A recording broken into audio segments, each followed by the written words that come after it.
Part 1, Cliff Burton. Cliff Burton was not simply the bassist of Metallica. He was the mind that gave shape to chaos. While the band projected aggression, speed, and raw force, Cliff brought harmony, structure, and musical ambition. Trained in classical music, obsessed with melody, and fearless in experimentation, he treated the bass not as a background instrument but as a voice that could lead, argue, and even dominate. In rehearsal rooms and tour buses, he was the teacher. He explained theory. He pushed his bandmates to think beyond volume and anger. Without him, Metallica would still have existed. With him, they were becoming something historic. By the mid-1980s, Metallica stood on the edge of global dominance. Master of Puppets had transformed them from a promising underground band into leaders of a new movement. The European leg of the tour was relentless. Long drives. Narrow roads. Cold nights. No private planes. No luxury hotels. Just a tour bus cutting through Scandinavia, city after city, with barely enough time to sleep before the next stage. The romance of touring did not exist. Fatigue was constant. Comfort was scarce. Small inconveniences became sources of tension because there was nowhere to escape them. Inside the bus, sleeping arrangements were the quiet battleground. The bunks were cramped. Some rattled more than others. One spot near the back window was considered the least miserable place to rest. It shook less. It felt more stable. On the night before the crash, this trivial detail became the most important decision of Cliff Burton's life. Cliff and Kirk Hammett both wanted that bunk. There was no argument. No raised voices. Just a casual solution born from boredom and routine. A simple card game. High card wins. The moment passed quickly. Kirk drew a low card. Cliff drew the ace of spades. It was a harmless victory. A laugh. A shrug. Cliff claimed the bunk. Kirk accepted the result without complaint. No one noticed the weight of that second. No one sensed that chance had just rewritten history. Cliff moved his things. He lay down near the window. The bus continued into the frozen dark. Early morning crept over Sweden while the band slept. The road was cold and slick. The driver later claimed there was black ice. Others would question that explanation for the rest of their lives. What mattered was the loss of control. The bus began to slide. A correction came too late or too hard. The vehicle left the road. It tipped. It rolled. Inside, bodies and equipment collided in violent confusion. Glass shattered. Gravity disappeared. Because Cliff was sleeping near the window, he was thrown outward as the bus rolled. He was ejected onto the frozen ground. The bus continued its motion and landed on top of him. The weight was absolute. The impact was final. Cliff Burton was killed instantly. He was 24 years old.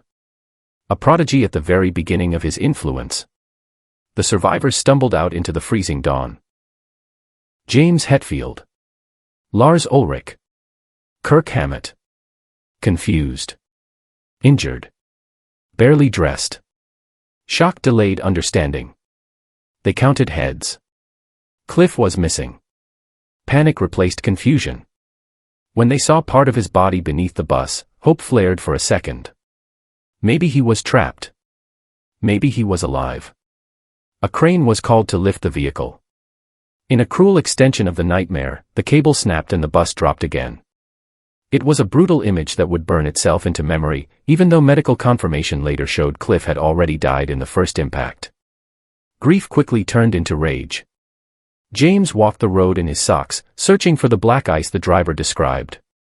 He found none. He screamed. He accused. He threatened. There was no logic left, only the need to place blame somewhere tangible. The truth offered no comfort. There was no enemy. No warning. No villain that could be punished into meaning. The loss shattered the band's foundation. Cliff had been the musical compass. He wrote harmonies. He shaped instrumentals.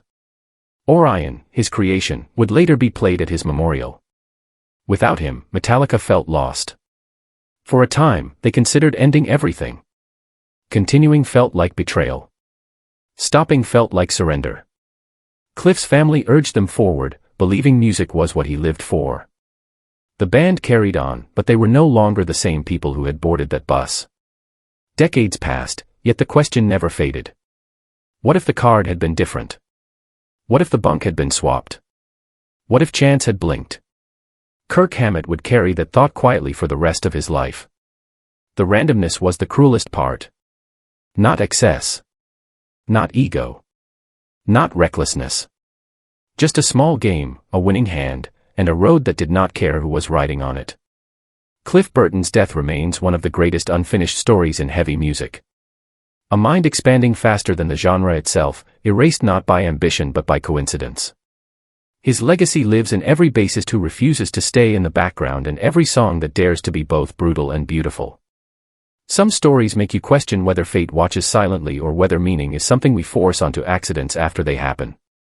In the next part, the road leads away from frozen Europe into dense jungle heat, where a voice from a global pop phenomenon seemed to sense her ending long before it arrived. Part 2, Lisa Left Eye Lopes.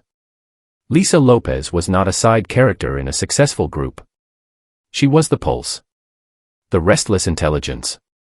The unpredictable spark that gave TLC its edge. While the world focused on choreography and hooks, Lisa was shaping ideas, images, and messages. She wrote. She conceptualized. She challenged limits placed on women in pop music. Her voice carried defiance and vulnerability at the same time. Without her, the group could still perform. Without her, it could not breathe the same way.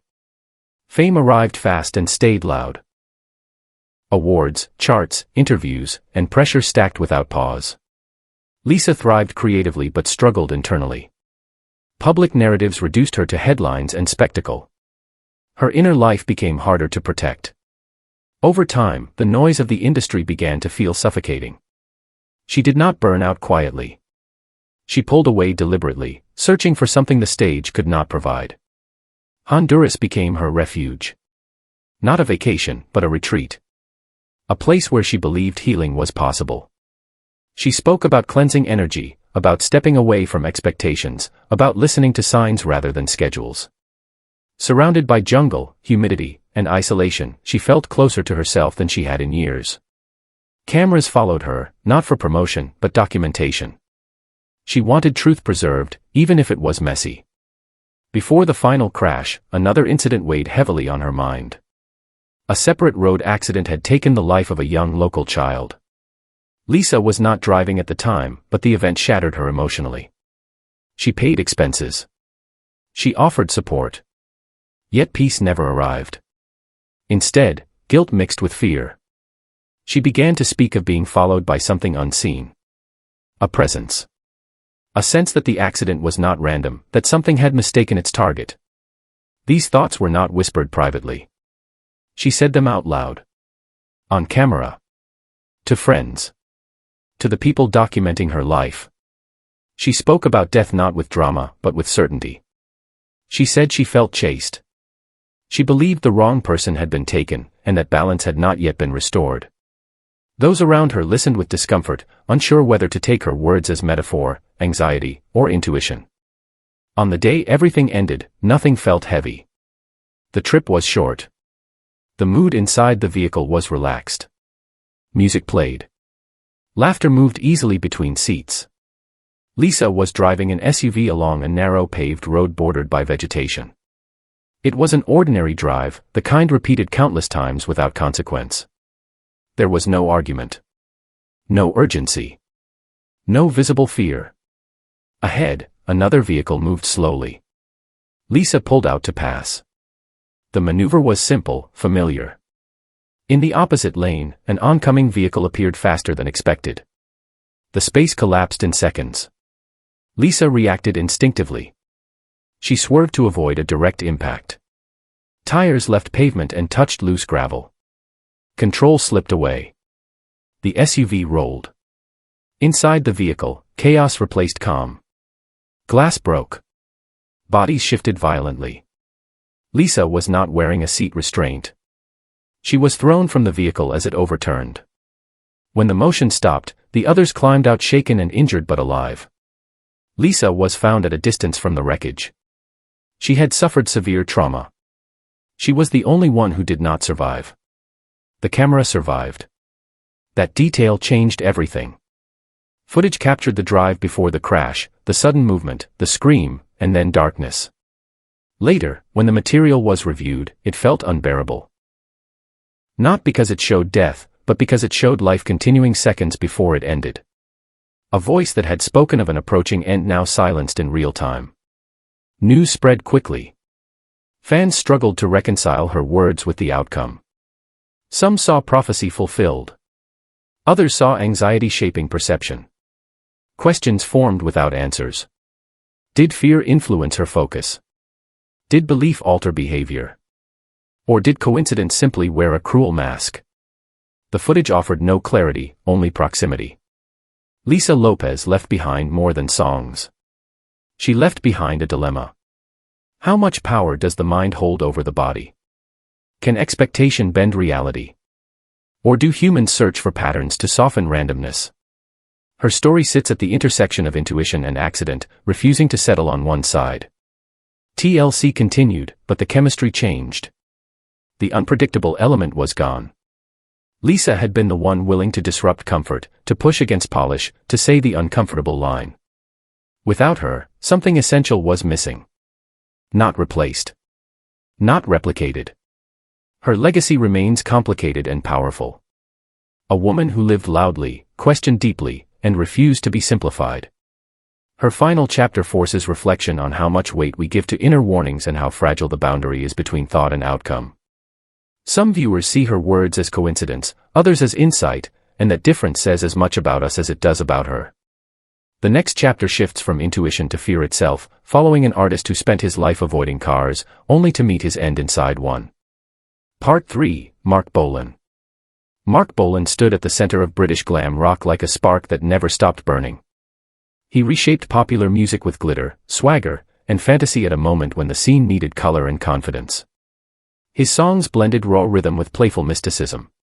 His presence invited people to escape the ordinary and step into a brighter myth. For a generation, he was proof that rock could be theatrical without losing power, strange without losing heart. Behind the shine lived a quiet fear that never left him. Marc believed cars were dangerous in a way that felt personal. Not abstract. Not statistical. Personal. He spoke about it often. He joked about it sometimes. But those close to him understood it was real. He was convinced that if he ever took control of a steering wheel, it would end badly. Because of that belief, he never learned to drive. Even at the height of his wealth and fame, he chose the passenger seat. It was his way of negotiating with fate. Success did not soften the fear. Fame only amplified it. As crowds grew larger and expectations heavier, the sense of fragility deepened. While fans saw a fearless performer, Marc privately calculated risk everywhere. He trusted instinct more than logic. If something felt wrong, he avoided it. The road was one thing he never trusted. By the late 1970s, the cultural landscape was shifting. Punk was rising. Many artists from Marc's era were dismissed as relics. Marc was not. Younger musicians respected him. He adapted without surrendering his identity. He began to re-emerge, hosting television appearances, collaborating, and planning new creative directions. His energy returned. Those around him felt it. He seemed lighter, more hopeful, as if a second act was forming. In the days leading up to his death, life felt celebratory. His birthday was approaching. There was laughter again. Music plans. Domestic routines. On one quiet night, he went out to dinner with Gloria Jones, his partner and the mother of his child. The evening was ordinary in the best way. No excess. No chaos. Just two people moving through the city together.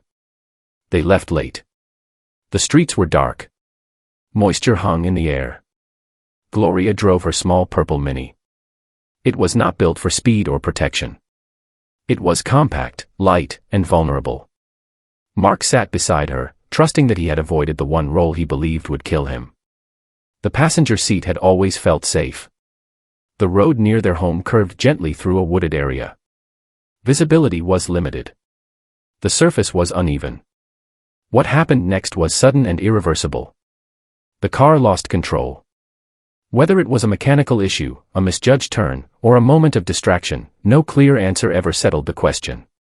The Mini left the road and struck a large tree standing just beyond the edge. The impact was violent and final. The side of the car where Marc sat absorbed most of the force. He died at the scene. Gloria survived with injuries that would stay with her for life. Marc was not yet 30. The fear he had carried since youth arrived exactly as he imagined it would, even though he never drove a single mile himself. News spread quickly. Shock turned into disbelief. Fans struggled with the cruel symmetry. A man who spent his life avoiding cars had died in one. The coincidence felt too precise. Too scripted. It fed the idea that Marc had known something others could not see. That his intuition was not anxiety but foresight. The tree became a place of gathering. Ribbons appeared. Messages. Photographs. Poems. Over time, it gained a name. The Bolan tree. People traveled from across the world to stand where the road ended his life. Not to mourn only, but to connect. To feel close to the myth. To ask their own questions about destiny and fear. Lyrics written years earlier were reread with new intensity. Lines that once felt playful took on darker weight. Even the license plate of the car seemed to echo words from his songs. Each coincidence added another layer to the legend. Skeptics called it pattern-seeking. Believers called it confirmation. The truth remains unreachable. Perhaps Marc's fear sharpened awareness without shaping outcome. Perhaps his belief simply made the ending feel inevitable. Or perhaps life sometimes aligns details in ways that feel deliberate even when they are not. What cannot be denied is the emotional impact of the parallel. Fear followed him, not because he surrendered to it, but because it lived alongside him. Marc Bolan left behind music that refuses to age. His sound still carries youth, color, and daring. His death freezes him in time, eternally young, eternally bright. The line between coincidence and destiny remains thin, and his story stands directly on it. Some viewers see his end as proof that fear invites fate, others see it as a reminder that fate does not need invitation. The next chapter moves from quiet dread to full-speed freedom, following a guitarist who believed the road would always open until it suddenly closed. Part 4, Duane Allman. Duane Allman did not play the guitar. He translated something older than language. His sound came from southern heat, church echoes, roadside blues, and late-night improvisation. Slide guitar in his hands did not decorate songs. It spoke. It cried. It argued. By his early 20s, musicians already treated him like a reference point. Not a rising star. A standard. The Allman Brothers Band was not just successful. It was becoming essential. Their live performances stretched time. Songs expanded, twisted, and rebuilt themselves on stage. Duane was the center of that gravity. Calm in presence. Focused in motion. When he played, the band followed instinctively. He was the bridge between discipline and freedom, between structure and surrender. Outside the stage, Duane lived simply and intensely. Music was everything, but movement mattered too. Motorcycles represented escape without destination. No set list. No schedule. Just wind, engine vibration, and a road that felt open. Riding was not rebellion for him. It was balance. A way to release the pressure of leading something larger than himself. Macon, Georgia became home base. A southern town that felt slow enough to breathe and alive enough to inspire. The band lived close, rehearsed constantly, and blurred the line between work and family. Success had arrived, but it had not yet hardened into distance. Duane was at the center of that fragile harmony. The day everything ended was unremarkable on the surface. Afternoon light. Familiar streets. No performance. No deadline. Duane climbed onto his motorcycle as he had done countless times. Not rushing. Not showing off. Just moving through town. Confidence came from repetition. Repetition can dull caution. At an intersection, a flatbed truck approached from the opposite direction. The driver began a turn. The move was sudden. The space collapsed instantly. Duane had almost no time to react. Brakes were not enough. A swerve was instinctive but insufficient. Physics does not negotiate. The motorcycle struck the truck. The machine and rider separated violently. The bike landed on Duane, pinning him to the pavement. The weight caused catastrophic internal damage. From the outside, the scene did not look fatal. Few visible wounds. No dramatic blood. Just stillness and shock. Emergency responders arrived quickly. Duane was conscious. He spoke. He did not appear to be dying. That illusion was cruel. Inside his body, injuries were severe. Organs ruptured. Trauma unseen did the most damage. He was taken to the hospital. Surgeons fought to stabilize him. Hours passed. Hope thinned. Duane Allman died during surgery. He was 24 years old. A musician whose influence had barely begun to ripple outward was suddenly gone. News traveled fast. The Southern music community felt hollowed out. Something vital had been removed without warning. The funeral was heavy with silence. Musicians stood together without knowing what to say. The band played in his memory, but the notes felt different. Without Duane, the structure that held everything together weakened. Leadership was gone. Direction blurred. Grief replaced momentum. For the Allman Brothers Band, survival became uncertain. Duane had not just been a guitarist. He was the voice people listened for when everything else felt unclear. His absence created a vacuum no one was ready to fill. The sound that defined them fractured. The intersection where the crash occurred became symbolic. Not cursed. Not haunted. Just charged with meaning. Fans began to associate that corner with loss. Freedom met limitation there. Speed met mass. Confidence met reality. Duane's death altered the emotional DNA of Southern rock. What followed carried more weight, more caution, more shadow. The optimism that had flowed through long improvisations tightened. The music still lived, but something had been interrupted mid-sentence. Motorcycles remained what they always were. Machines. Neutral. It was human belief that wrapped them in meaning. For Duane, riding had represented clarity. For those left behind, it became a reminder that the road does not promise anything in return for passion. His recordings remain luminous. Slide guitar lines that seem to stretch beyond the speaker. Each note feels unfinished in the best way, as if inviting continuation. That invitation was never answered by him. Some listeners hear his playing and imagine what could have come next. Others hear it and feel that he had already said everything he needed to say. Both reactions live side by side. The loss of Duane Allman did not come from excess or spectacle. It came from a normal moment turning unforgiving. That truth is the hardest part to accept. No warning. No dramatic build. Just a single turn at an intersection. Some viewers see his death as the price of freedom, others as proof that freedom is indifferent to talent. The next chapter stays in the same town, where grief did not end with one loss and the road repeated itself with unsettling precision. Part 5, Barry Oakley. Barry Oakley did not recover after Duane Allman died. The loss did not fade into memory or transform into motivation. It stayed active. Heavy. Present in every rehearsal, every silence, every pause between notes.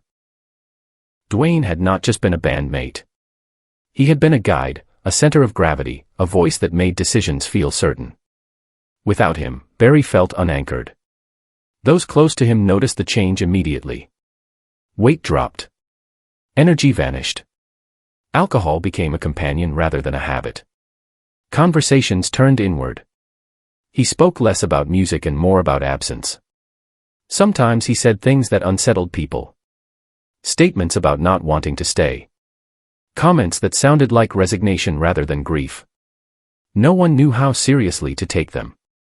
In that era, pain was rarely confronted directly. It was absorbed and ignored. Time passed, but the wound stayed open. The band tried to move forward. New structures formed. New leadership emerged. Yet something invisible lingered. Barry played his bass with the same precision, but the joy felt strained. The notes still landed correctly, but they carried weight instead of lift. 1 year after Duane's death, the calendar returned to the same season. The city was the same. The streets were the same. Barry was the same age Duane had been. These details would later feel unbearable in their symmetry.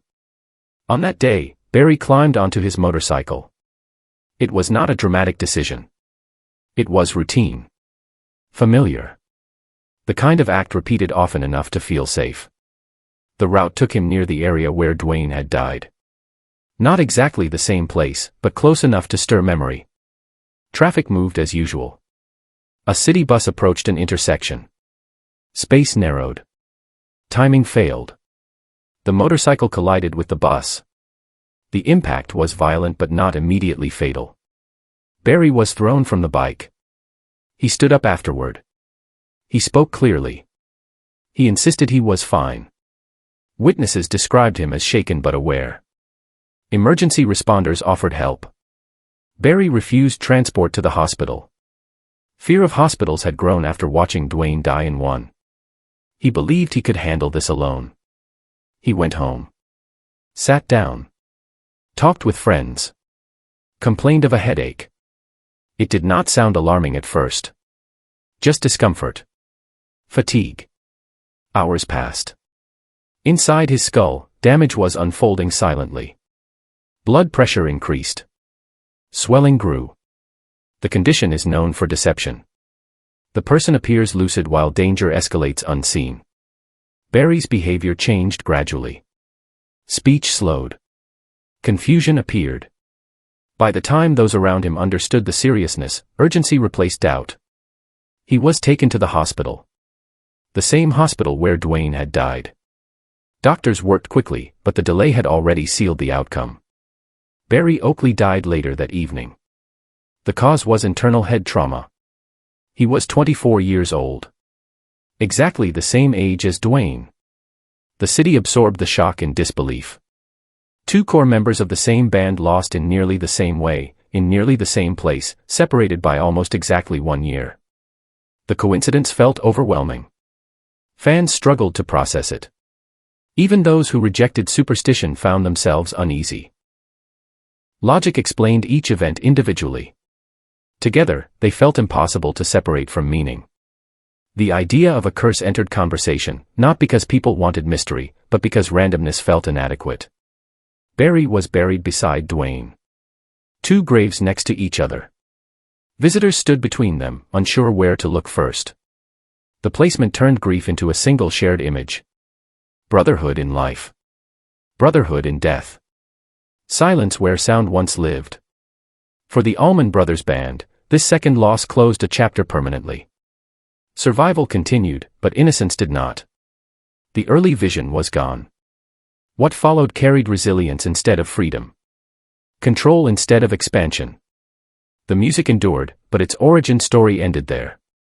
The phrase curse became shorthand for unresolved pain.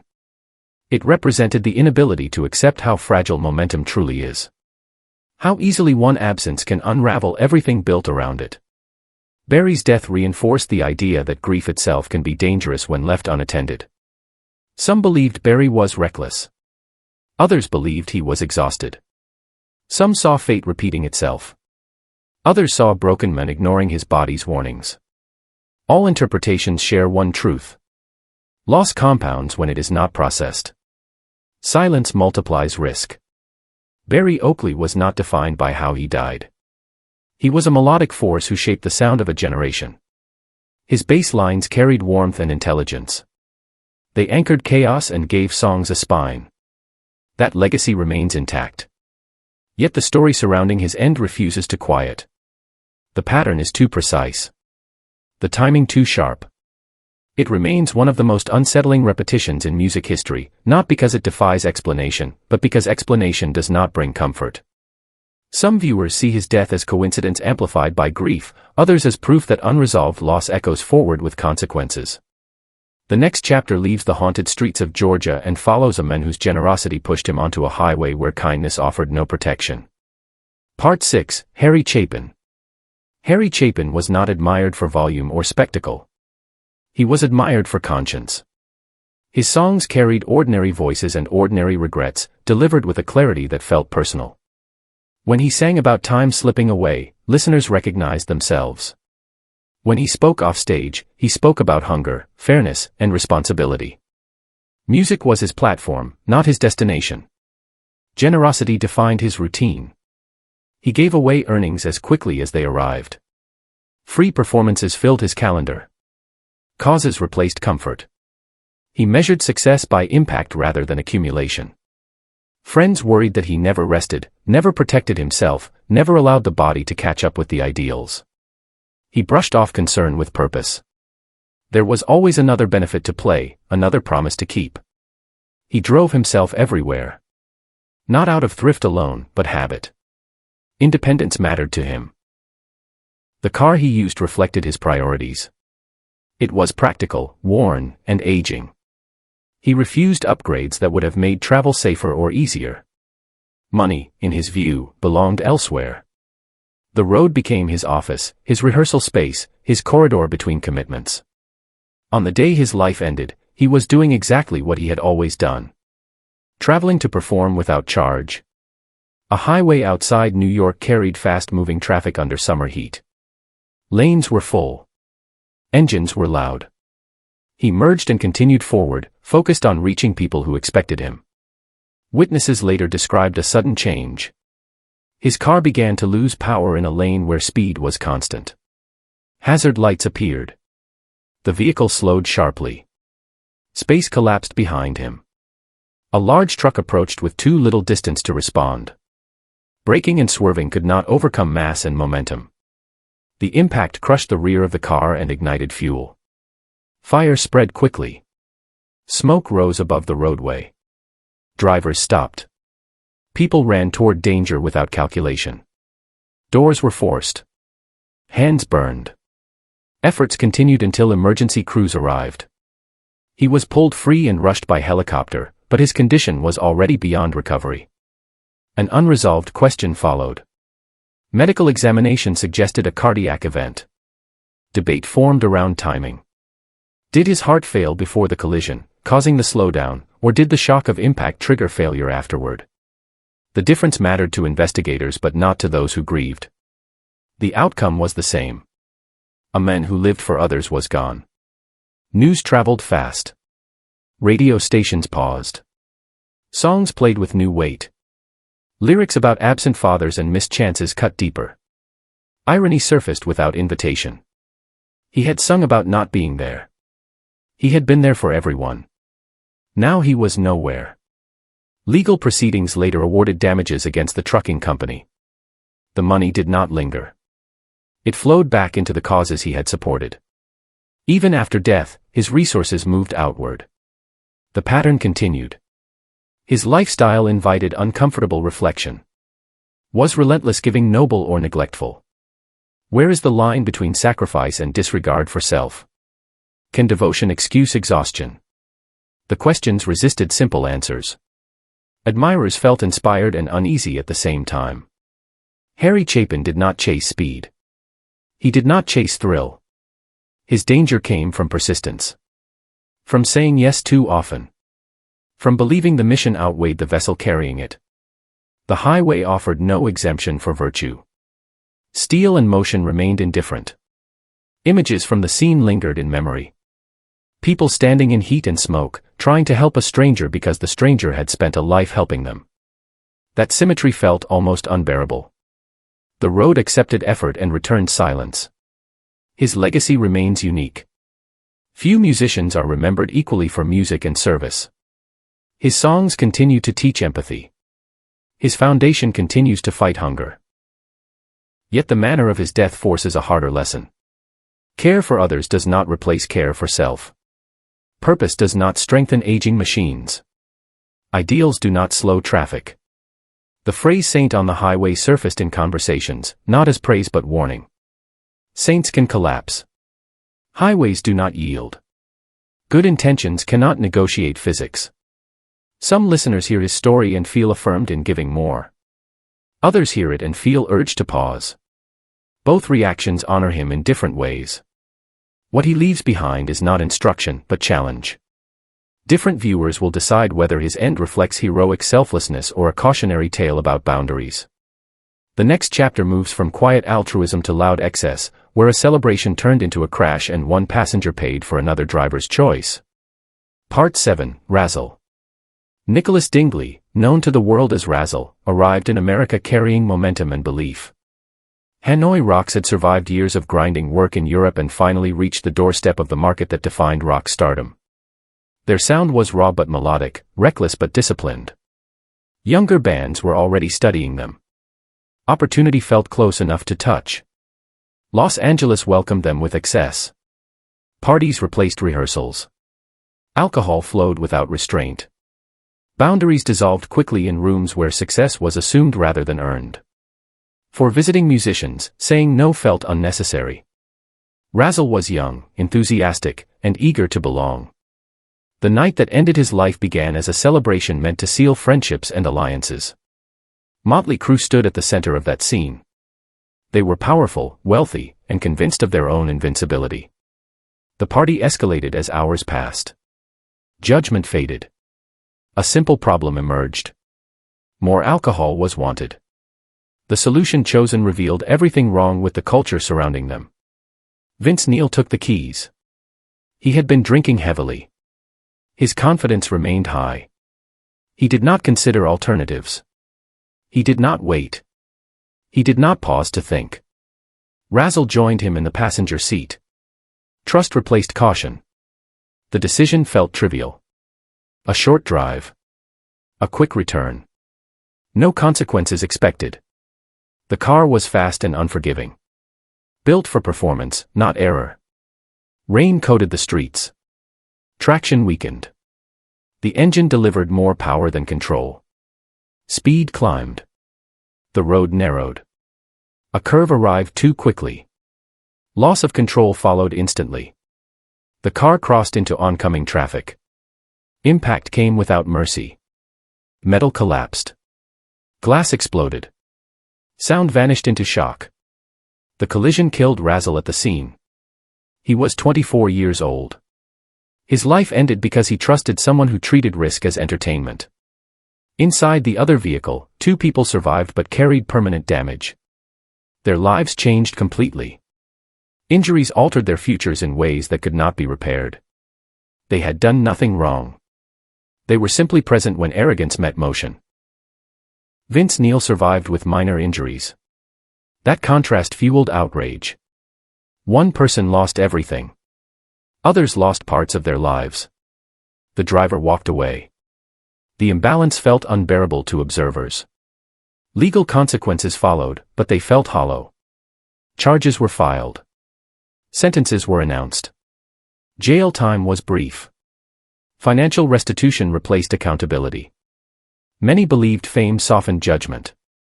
Wealth insulated consequence. The message felt clear to the public. Status mattered more than lives disrupted. Hanoi Rocks collapsed under grief. The chemistry that held them together vanished. Attempts to continue felt wrong. Momentum died with Razzle. A band on the edge of global recognition dissolved quietly, leaving behind questions that would never be answered. Razzle became a symbol. Not just of a life lost, but of injustice tolerated. Fans saw him as the price paid for another person's recklessness. A drummer who never had the chance to finish the song. A casualty of a culture that celebrated danger without counting cost. The crash forced the industry to confront itself. Parties were no longer harmless stories. Driving was no longer a side detail. The gap between consequence and responsibility became impossible to ignore. Some changes followed. Many did not. Razzle's burial returned him to quiet ground far from the noise that ended him. Fans visited. Letters appeared. Drums were drawn on paper and stone. The anger never fully faded. Neither did the sadness.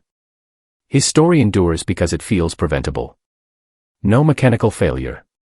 No unavoidable condition. Just choice layered on choice until physics delivered its verdict. That clarity is what makes it so hard to accept. Some see his death as the inevitable outcome of a dangerous era. Others see it as proof that accountability dissolves in the presence of fame. Both interpretations live within the same truth. Someone paid for another person's decision. Razzle did not seek myth. He sought rhythm, momentum, and connection. He found silence instead. His name remains tied not to excess, but to its cost. Different viewers will place blame in different places, and that division reveals how we weigh responsibility when power enters the equation. The next chapter travels backward in time to the early roots of rock and roll, where a young pioneer made one final protective choice in the back of a speeding car. Part 8, Eddie Cochran. Eddie Cochran stood at the foundation of modern rock and roll. He was not only a performer but a creator who understood every layer of sound. He wrote his own material, shaped his recordings, and played guitar with a force that pushed beyond the limits of his era. At a time when most young artists were controlled by producers and managers, Eddie insisted on authorship. That independence made him dangerous to conventions and magnetic to audiences. His influence traveled faster than his career had time to mature. Young musicians in Britain studied his phrasing, his tone, and his attitude. His songs carried urgency without losing melody. They spoke directly to teenage frustration and freedom. Years later, members of the Beatles would openly credit him as one of the sparks that lit their ambition. Eddie represented possibility. He proved that youth could lead rather than follow. Touring the United Kingdom brought exhaustion alongside success. Crowds were loud. Nights were long. Eddie missed home deeply. California felt far away. He spoke often about returning, about rest, about getting back into the studio with new ideas forming faster than he could record them. The tour ended with applause and relief. The final shows drained what little energy remained. Travel plans changed at the worst possible moment. A train was missed. Waiting felt unbearable. Impatience took over. A taxi was hired for an overnight drive toward the airport. It felt practical at the time. A straight line forward rather than delay. Inside the car sat Eddie, his fiancée Sharon Sheely, and fellow musician Gene Vincent. The driver took the wheel. Darkness covered narrow roads made slick by moisture. Speed increased. The road demanded restraint that was not given. Whether confidence or misjudgment guided the driver no longer mattered. Tires lost grip. Control vanished. The car struck a lamp post with devastating force. Metal collapsed inward. Glass tore through the cabin. The rear of the vehicle absorbed the worst impact. In the split second before collision, Eddie reacted without calculation. He moved instinctively toward Sharon, placing his body between her and the violence. It was not planned. It was reflex. Love made the decision before fear could interfere. The impact threw Eddie from the vehicle. His body met the ground with catastrophic force. His injuries were severe and internal. Sharon survived with serious injuries. Gene Vincent lived but carried damage that followed him for the rest of his life. Eddie never regained consciousness. He was taken to a hospital, where doctors worked through the night. Hope existed briefly, then faded. Eddie Cochran died the following day. He was 21 years old. News reached musicians before fans. Silence followed disbelief. A generation felt something close without ever meeting him. In Liverpool, young players stared at instruments with new gravity. One of the architects of the sound they admired was gone. The future shifted direction without warning. Authorities concluded the driver had been traveling too fast for conditions. Consequences were light. The penalty felt painfully small compared to the loss. No ruling could return what was taken. Justice felt procedural rather than meaningful. For fans, the gap between accountability and outcome deepened resentment. Eddie's final act defined his legacy in a way no song ever could. He became more than a pioneer. He became a protector. A young man who chose another life over his own in a moment where choice existed only as instinct. That detail turned tragedy into something almost sacred. Rock and roll lost a future that had not yet revealed itself. Eddie had begun to explore production, arrangement, and sonic experimentation. He was evolving faster than the industry around him. His death froze him at the moment of promise.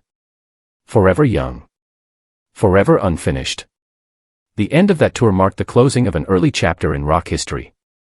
Soon, British bands inspired by Eddie would rise and redefine the sound globally. They carried pieces of him forward, knowingly or not. His absence became part of their momentum. Eddie Cochran did not live long enough to witness his influence expand. He did not age into reflection or reinvention. His story ends in motion, impact, and sacrifice. That ending continues to resonate because it feels both cruel and noble. Some listeners focus on the accident. Others focus on the choice made inside the car. Both perspectives reveal different truths about how legacies are formed. The next chapter moves into a tropical landscape, where fame followed an artist across oceans and caught up with him on a sunlit road. Part 9, Falco. Falco was an anomaly who broke the invisible border of language. An Austrian artist delivering sharp rhythm and theatrical attitude in German, reaching the top of global charts dominated by English voices. His success confused the industry and thrilled audiences. He fused classical discipline with modern swagger, intelligence with provocation. Fame arrived suddenly and stayed intense. He became a symbol of European confidence and contradiction. That pressure never faded. Attention followed him everywhere. Media framed him as a character rather than a person. Expectations multiplied. Success demanded repetition while his instincts demanded escape. Over time, the public persona hardened while the private self weakened. Alcohol and substances entered the routine not as rebellion, but as coping. Control slipped quietly. Withdrawal felt necessary. Falco left familiar cities and familiar scrutiny. The Caribbean offered distance and illusion. Sunlight, ocean air, and anonymity promised relief. He settled into a slower rhythm, believing space could quiet the noise inside. Paradise looked like safety. It was only distance. Despite retreat, ambition did not disappear. New music took shape. A return was planned. Studio work resumed. Interviews hinted at renewal. Friends noticed optimism returning in fragments. Falco spoke about coming back stronger, clearer, ready to reclaim his place. The past still followed, but the future felt reachable. On a warm afternoon, routine replaced intention. Drinks were consumed. A vehicle waited. He chose to drive an SUV onto local roads. The environment felt familiar enough to ignore risk. Confidence replaced caution. The road ahead appeared open. As he pulled onto a main highway, timing collapsed. A large bus approached with speed that left no margin. The vehicles collided. The impact was devastating. Falco died at the scene. The crash ended movement instantly. No second chance. No correction. Authorities conducted examinations that fueled controversy. Alcohol and substances were present in his system. Reports confirmed impairment. Fans resisted the simplicity of that conclusion. Words Falco had spoken earlier returned to attention. Comments about dying young. Comparisons to James Dean. Lyrics that hinted at darkness. The narrative fractured. Some believed the crash was purely accidental, shaped by impairment and misjudgment. Others suggested intention lived beneath the surface, not as a plan but as surrender. A subconscious release. No evidence confirmed either version. The truth remained unreachable, suspended between interpretation and fact. What remained clear was the pattern. Distance did not heal internal conflict. Environment could not erase habits. Fame may change geography, but it does not rewrite identity. Falco carried his shadow into sunlight and found it waiting. The Caribbean setting intensified the irony. A place associated with escape became the final frame. Palm trees and open sky contrasted sharply with unresolved struggle. The image lingered because it challenged the fantasy of running away. Fans mourned in different languages. Tributes arrived from places that once doubted a non-English voice could lead global charts. Falco's success had expanded possibility. His end narrowed it again into caution. Debate never settled. Was this a tragic accident amplified by symbolism, or a collision shaped by long-standing self-conflict? The question mattered less than the lesson. Talent does not immunize vulnerability. Reinvention requires more than relocation. Falco's music remains sharp and self-aware. It dances while questioning itself. That tension defined him. His death did not erase the brilliance, but it reframed it. Songs once playful now sound like warnings disguised as confidence. The idea of paradise failed him. Not because the place was false, but because the self arrived unchanged. Internal darkness does not respect scenery. It waits patiently. Some listeners hear his story as proof that escape is illusion, others hear it as a reminder that help must travel with ambition. The final chapter accelerates into rain and speed, where a master of rhythm trusted momentum once too often and paid the price on a dark highway. Part 10, Cozy Powell. Cozy Powell was built for power. His drumming was physical, precise, and relentless. British hard rock relied on his timing the way engines rely on pistons. He played with bands that demanded force without chaos, speed without collapse. On stage, he looked indestructible. Behind the kit, he controlled volume the way others control breath. That reputation followed him everywhere. Speed fascinated him beyond music. Racing was not a hobby but an extension of identity. Cars represented mastery. Acceleration felt like clarity. He trusted reflexes, experience, and instinct. Confidence grew with repetition. Each successful risk reinforced the belief that control was permanent. Friends knew he drove fast. He joked about it. He compared drumming to driving, both demanding focus and nerve. The danger did not feel real to him. He had survived years of excess, touring pressure, and physical strain. Survival created a quiet illusion of immunity. The night everything ended was marked by bad conditions. Rain soaked the roadway. Visibility dropped. Water pooled across lanes. The highway demanded caution. Cozy did not slow enough. He was driving at extreme speed despite the weather. He was also on the phone. Conversation divided attention. Focus fractured. The vehicle moved faster than conditions allowed. Control vanished without warning. Whether a tire failed or water lifted traction did not matter. At that velocity, recovery was impossible. The car struck barriers and rolled repeatedly. Metal twisted. Momentum continued until physics claimed everything. Cozy was not wearing a seat restraint. As the car rolled, he was thrown from the vehicle. Impact followed immediately. Emergency services arrived quickly, but there was nothing to reverse. He died at the scene. He was 50 years old. Investigators later outlined the chain of decisions. Speed inappropriate for weather. Distraction from phone use. Lack of restraint. Each factor alone carried risk. Together, they removed margin completely. The conclusion was clear. This was not mystery. It was accumulation. The rock world reacted with disbelief.